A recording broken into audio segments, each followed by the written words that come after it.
సొంత నియోజకవర్గం అంటే పుట్టిన నియోజకవర్గానికి సొంత గ్రామానికి రోడ్డు వేసుకున్న దానికే నష్టపరిహారం చెల్లించలేదు. వేలాది ఎకరాలు సేకరించంట వీరు 4th సిటీ నిర్మాణం చేపడతారంట.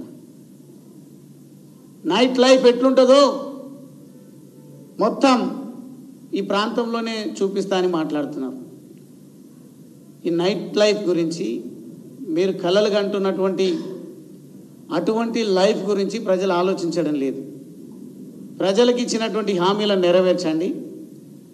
నెరవేర్చని పక్షంలో చెంపలేసుకొని ప్రజలకు క్షమాపణ చెప్పండి.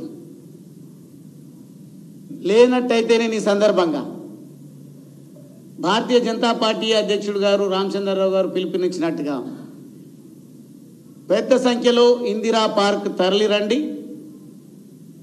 ప్రజల గొంతుకగా మనం పోరాటాన్ని ఉధృతం చేద్దాం. అక్కడ పోరాటాన్ని అడ్డుకునేటువంటి ప్రయత్నం చేస్తే చిన్న చిన్న కార్యక్రమాలు లేదంటే ప్రభుత్వానికి వ్యతిరేకంగా వారి దుర్మార్గాలకు వ్యతిరేకంగా ఎక్కడైనా పోస్టులు పెడితే అక్రమంగా కేసులు పెడతా ఉన్నారు యువకుల పైన. దమ్ముంటే మా పార్టీ నిర్వహించే మహాధర్నాను అడ్డుకొని చూడండి, తేల్చి